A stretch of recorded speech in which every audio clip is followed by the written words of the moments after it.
If you're watching this video, you're probably in a lot of hurry trying to find out the best way to cram. So let's dive right into the perfect cramming method and let's find out why it really works. If you're new here, I'm Dr. Hugo. I'm a study performance coach from Study Smarter Academy and I'm a doctor and pharmacist currently working in New Zealand. Now, I normally don't advocate for cramming because it is so much more inefficient compared to those who regular studies. It is probably 1,000 times less efficient and it is super stressful. But we're all mortal human beings, so crap does all happen to us. So first of all, let's talk about how to maximize your cramming efficiency. And I personally can't believe I'm talking to you how you can cram better because I'm a strong non-believer of cramming. But if this is what you want to do, this is what you probably should be doing if you want to maximize your chances. Now, most high school, state exams, national exams, they're all based on a syllabus. And from this standardized syllabus, these exam questions are derived from this syllabus. Your exam then tests your ability from the syllabus and all of these learning objectives to learn all of this, store this information into your brain, and to recall all of this into meaningful words, phrases, or sentences onto that piece of exam paper. That is it. That is your exam. Now, this leads on to the second point, which is why most students are cramming ineffectively. Now, first of all, this syllabus that we talked about, which derives the exam questions, most of the students don't know what is in the syllabus. They never bothered looking it up. They don't know what could actually be in the exams. And next, they may be over-relying on their lecturers or teachers on what they actually need to study. For example, teachers can go on tangents, they can waste time studying those tangents, or they can also be missing out on particular learning objectives, and these can come up in exams in a form of surprise questions. And so this is wasting a lot of your last minute time as well. And on the point of over-relying on teachers and lecturers, this then foregoes their ability to try and learn information themselves. For example, a lot of these national high school exams and even undergraduate degrees, a lot of these can be self-taught by textbooks, by Googling, by learning on YouTube. All of these can be self-taught, but if you over-rely on your teacher, you're actually foregoing the opportunity for yourself to actually develop this skill to learn how to learn. And then the fourth thing that a lot of students do, why they cram so inefficiently, is that they have a low ability to synthesize all of this information and to store this into the brain and learn it, and then next reliably recalling this for the exams. A lot of students actually using a lot of inefficient study or memorization techniques like rote learning, writing and rewriting notes, highlighting, rereading notes, all of these things that a lot of students, even I was guilty of back in high school.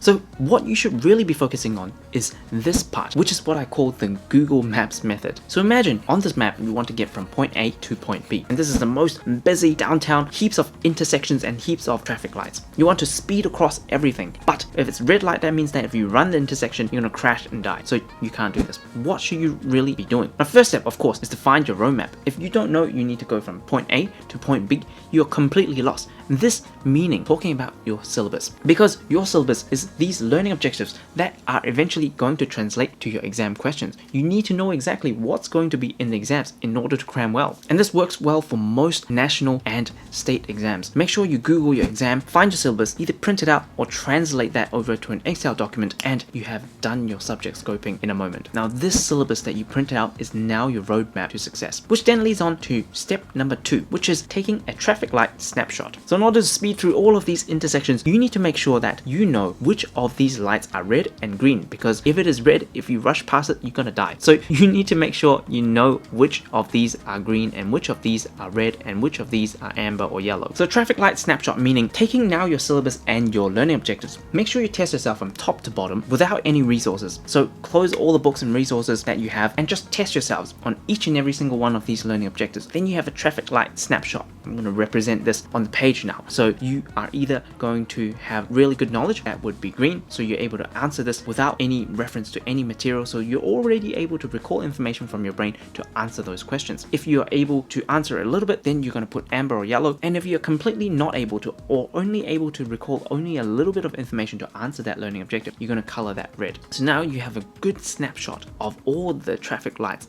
along this route. So now step 3 is to really hack all of these traffic lights. And this makes me think of this really old movie called Eagle Eye. And they have the main character of the movie actually being put inside a car because of this crazy AI that they have developed. They're trying to use him for some secret mission. So this really smart AI actually hacked all of these traffic lights to make sure it's all green for him. So this is exactly what you need to do for your own roadmap and your own traffic lights. When it's already green, stop spending much more time on these areas, because the more time you spend on these, the more time that you are not maximizing your chances on the red knowledge and the amber or orange knowledge. And your exams is pretty much a chance game in terms of how much you actually know your syllabus. For example, if you know 80% of your syllabus really well and you've turned all of this 80% green, most likely when you take a probability chance of all of this, you're most likely correlating in your final exams, you're going to get 80%. So this is probably one of the closest correlation. If you were to test yourself on everything in the syllabus and you have 80% of the green, you're likely going to get 80%. And then once you're able to hack all of these traffic lights, then step number 4, make sure you're speeding through the intersections. Now it's time to test yourself all over again to see whether you're able to do all of this under exam pressure.